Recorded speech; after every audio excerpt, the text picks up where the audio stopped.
welcome to episode 16 of my Wharfs Falls review series. This week we're reviewing issue 16. You'll notice a pattern as it goes on. Right, this week we've got some pretty cool stuff. Mostly making up the numbers from previous issues. Got some more Stormcast Eternals.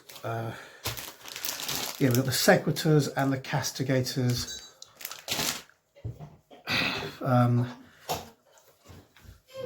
Which make the units up into playable size units as per the actual Stormhost War Scroll book. Battle Tomb, that's the one I'm looking for. As per the Battle Tomb. So that you'll be able to use them in normal games. Obviously we get bases, they're fantastic. We'll look at the quality. Looking at the quality of this, it's everything we expect from GW. Pretty much the same as the previous ones. We've got 2 of the Castigators and 3 of the Sequitors. Pretty much the same weapon loader as last time. For the Sequitors, 2 standard sized hammers and 1 of the big 2-handed jobs.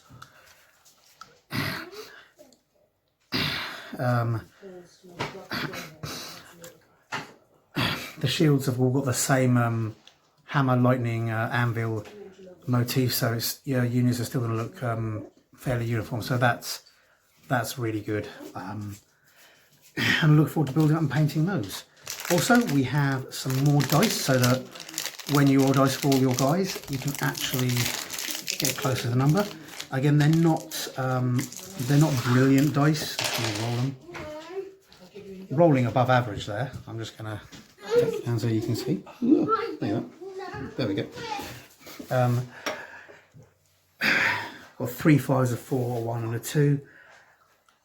So that's not so bad just as a random roll. The quality of dice is okay. They're rolling quite high, so I'm going to keep using those dice. Actually, yeah, they're rolling either 1s or 6s, so and 4, yeah, so they seem to be extreme. There's no very few 2s and 3s. They're not, as I said, they're not the best dice. Having just rolled them 3 or 4 times and them really being going either 1s or 6s, I'm not too sure on exactly how random these ones are. With cheap dice, you can get it so that I'll just drop one. Well, that's vanished. With cheap dice, you can get it so that they're not as well built. Bubbles can creep into them and things like that, affecting their weight. But at the end of the day, if you're both using the same pool of dice, it doesn't matter because you'll both be getting the same sets of dice rolls.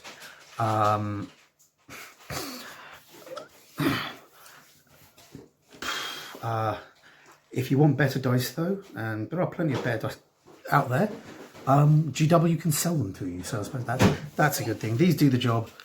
If you fancy some better dice that perhaps has some better averages on them, pop down your local GW or pop down your local gaming store and see what they've got. I'm not sure who's making the decent dice at the moment. I used to recommend Chessex, but a lot of the smaller shops are now having trouble getting Chessex orders. Well, they're not having trouble getting Chessex orders. It's just they have to order bigger orders than they might like in some cases, because Chessex have moved to France due to Brexit. They couldn't afford to be cut off from the EU, so we basically lost one of our more reliable dice manufacturers. Not the best in the world, but not the worst in the world. However, there are dozens of other dice manufacturers out there, and I'm sure one of them will rise to take Chessex's place. And I know that a lot of the shops have already begun using alternate dice sellers and makers just to make it easy to get hold of dice and be able to get hold of them in small numbers. That's the thing about dice, they go quickly and then they slow down and they go quickly. They're always a solid seller. I like cherry aid. So even small shops can usually manage to get some. Like I say, I'm not sure who I'd recommend. I know the people that make the dice for GW, whoever they get to make the dice, are actually very good as well, so they're pretty good. The thing about dice, they're not 100% random because of the way they're made. And in case you're wondering, we're just going to a random spiel.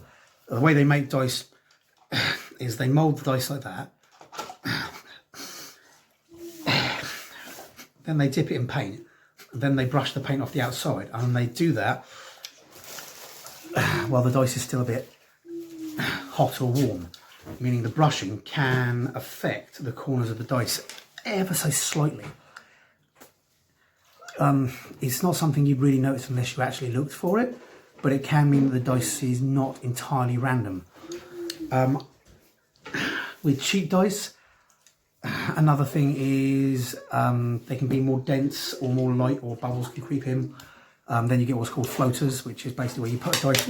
I'm throwing these things around. You put a dice in water and you spin it a little bit and you see which side comes up. And if one side consistently comes up, you know that side is heavier. And when you roll the dice, you're more likely to get the other side. Now these, when I say more likely to, with the dice with the rounded corners and the dice that are cheaply made. Max, stop yelling in my ear, please. Mama. Cuddles.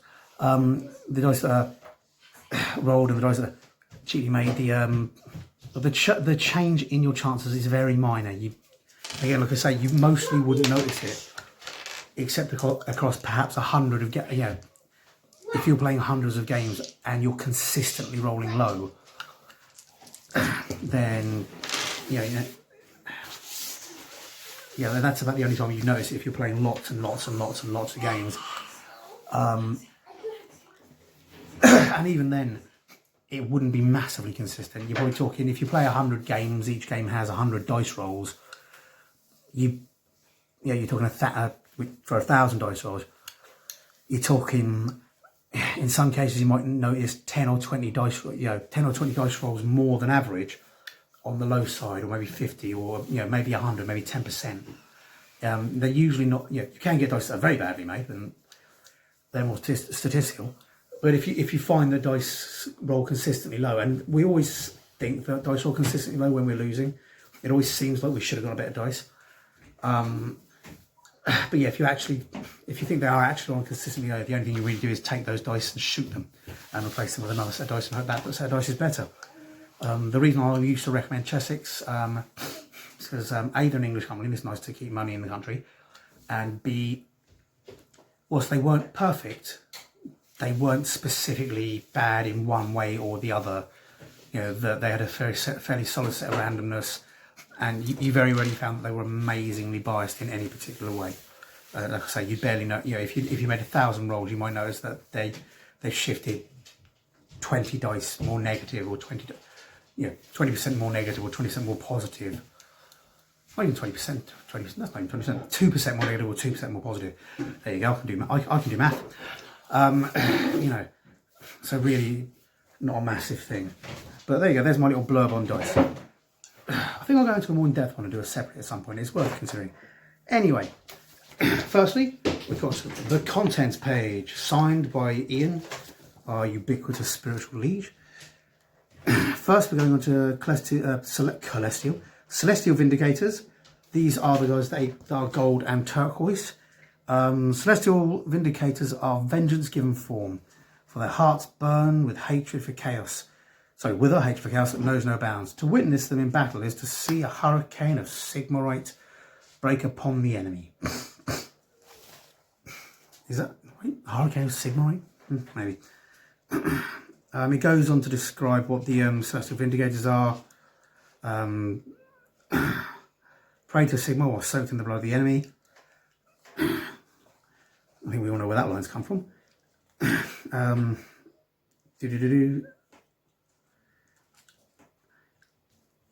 Their words, it didn't pray to be saved, but rather pray to be vengeant, but rather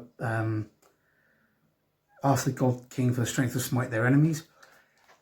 So these are the guys that in the last moments of their life weren't praying, please take me away and save me, or please help me.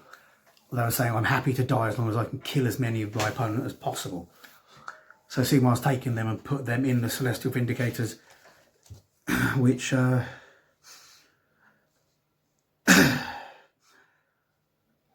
specialises in war.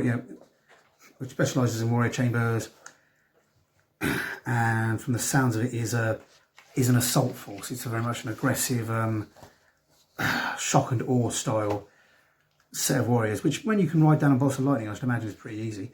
The sixth storm has to be founded. The Renegades are known for their intense fury in battle.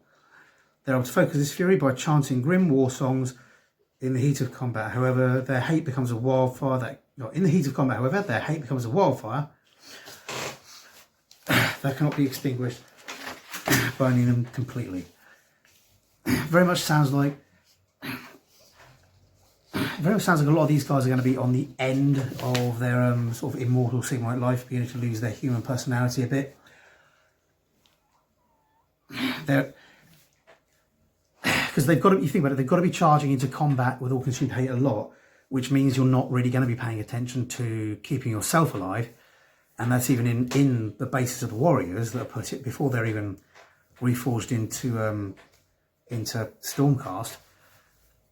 So you imagine these guys have got to die a lot. So you imagine that a lot of these guys haven't got much personality left. They've just got to be war machines backed up by psychopaths. Which is a nice thought for an army. You know, if you're really looking at a way of killing people, that would seem to be a way of doing it. There have been armies like that in real history, like the Berserkers and that. But the thing you have to remember is, a lot of the time they would achieve what's called Pyrrhic victories, in that they would win, but they would suffer heavy losses. So it was actually very difficult for them to maintain their numbers. You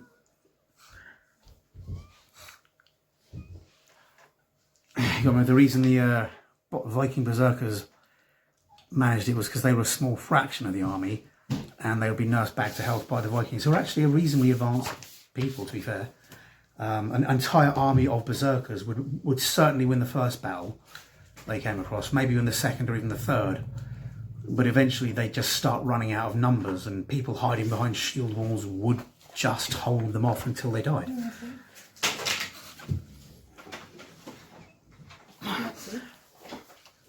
So you've got to wonder, how sustainable is this storm host, and how often do the Vindigators have to be replaced?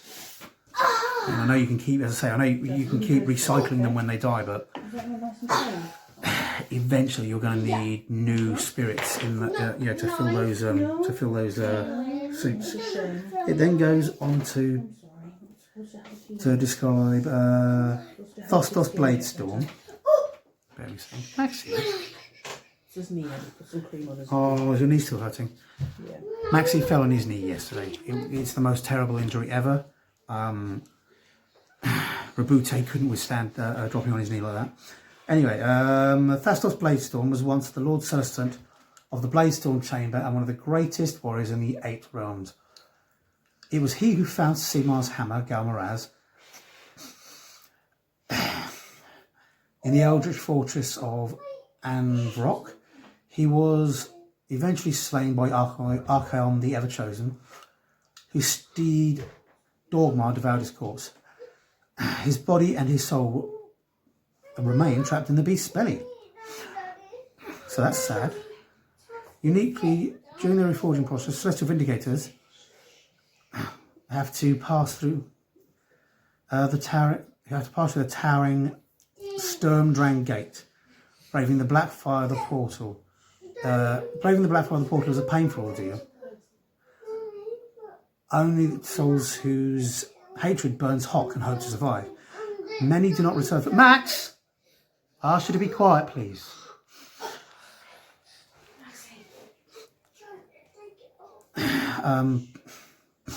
Those who do make it are given a small amount of holy. Those who do make it through are given a small amount of holy rage that smoulders in the heart of the God King during his long wave of vengeance against the Dark Gods. So that's cool. They've got a special bit of Sigmar, which does mean there's a bit of Sigmar inside Dorgar. Dorgar's eating a bit of Sigmar. It's stuck there, not digesting, not going around. I wonder if eventually he'll hack his way out, or somebody will free him. that'd be an interesting story.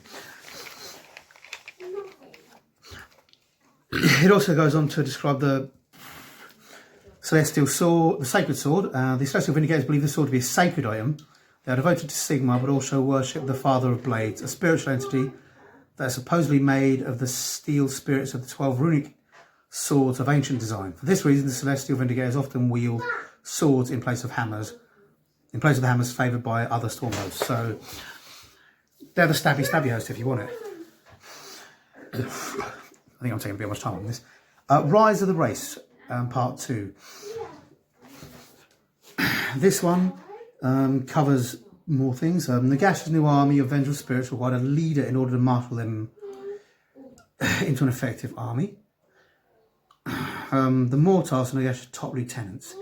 We've got Neferita. Mortar of Blood. Neferita was responsible for spreading the corruption amongst mortals.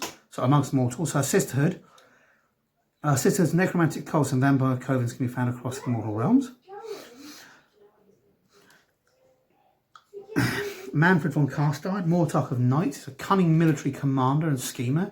Nagash calls on Manfred to make gory examples of his enemies. Arkan the Black. Arkan is the only Mortarch that Nagash truly trusts.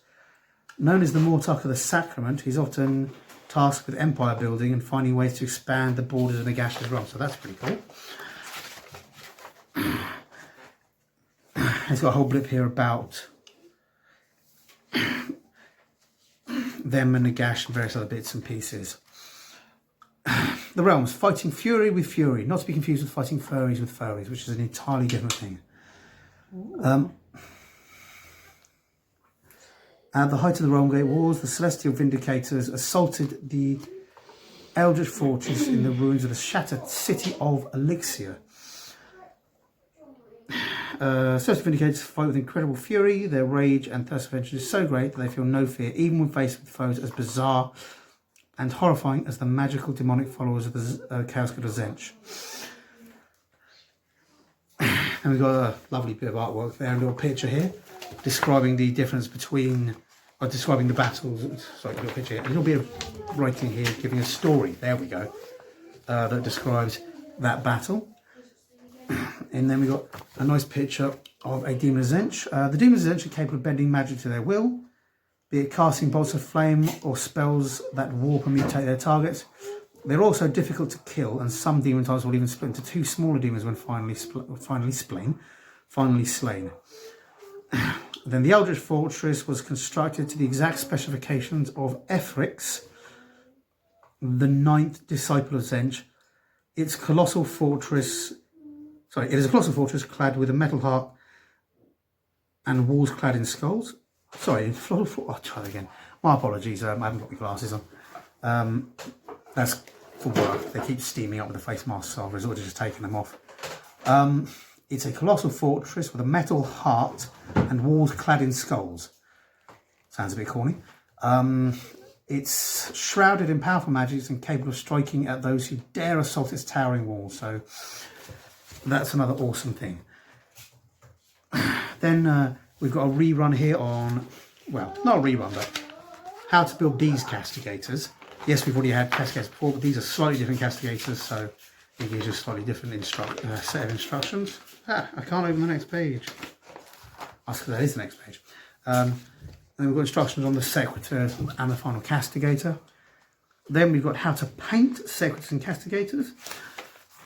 And this one they're advising multiple thin layers of gold wash, top with Reichel flesh, then dry brush over that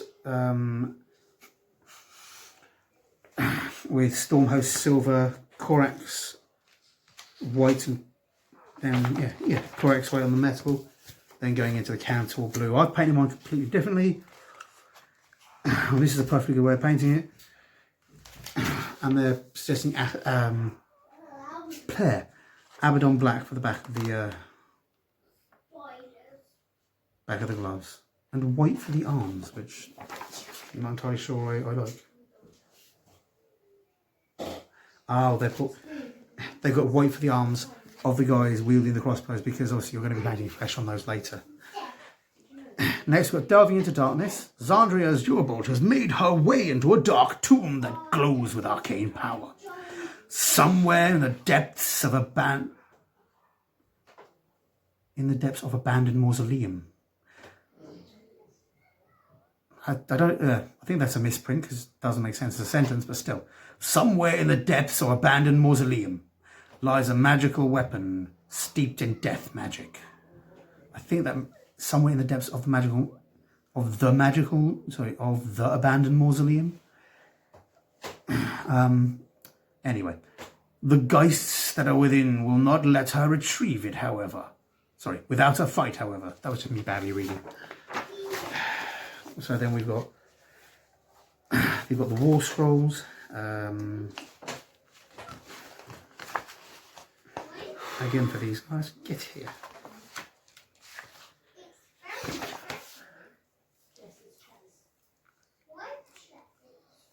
Sorry. War Scrolls again for Azure Thunderbolt and the Briar Queen. They keep giving you these War Scrolls because they keep adding things to them. Not sure what it is in this case. But you've got move 5, save 3, wounds 5. Your range attacks, your standard attacks, and your to wound. So that's all cool. And then your special abilities underneath.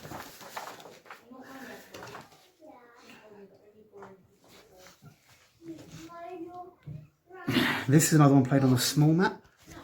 This time, however, we've got a range checker. GW made a very nice metal range checker to allow you to check range. They haven't given you that in this issue. But you can see what it is here. What they've done, if I flip to the back, is they've given you markers for wounds. So you cut those out. And these, which you can cut out.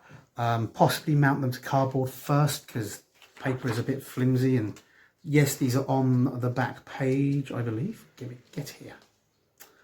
My ability to open things, cut me now yesterday, so my ability to open things is limited. Get here, yeah. It's on the back page, so it's a little thicker than the other pages, but well, it really isn't, is it? Yeah, they're on a thin piece of coated paper, so stick them to something just to make them a bit more survival. Or head down to GW, or check the internet, because there are actually lots of types of rangefinders like this that have been made for both Warhammer and other games. A lot of other games were using rangefinders well before Warhammer, so fortunately it's not something that's exclusive. So the prices are fairly cheap, although the Games Workshop one is a little more expensive, but again, it's made of metal, so it's going to last you quite a long time. The plastic ones are usually good, but they can break. Yep, so just going through the various phases of this battle. And then at the back, we've got some more War Scrolls updated for the other guys, so you can see what you've got.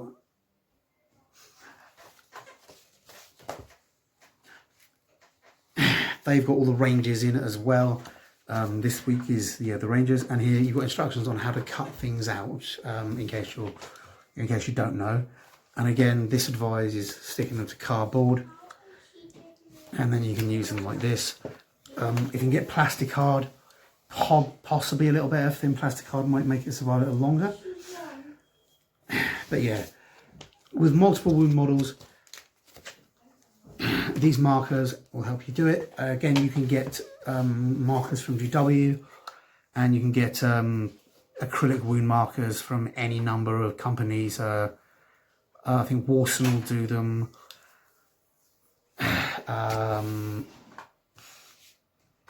I'm trying to think of the other ones that do them. Loads of them do them. I think not Spectre Games. No, they're escaping me. MicroArts. Warson will do them. MicroArts do them, and a lot of other places do them as well. If you've got a friend with a laser cutter, you can easily laser cut them out of plastic to make them smaller and more seeable. Also, if you do that, it's a good idea to have at least 2 colours. That way, if your friend is playing you, if you've got red and he's got blue, you're not going to confuse the war count, the markers, It can even be worth having a third colour available, a small amount of third colours available for things like big and important units, so you don't get their markers confused with everybody else's markers and so on and so forth.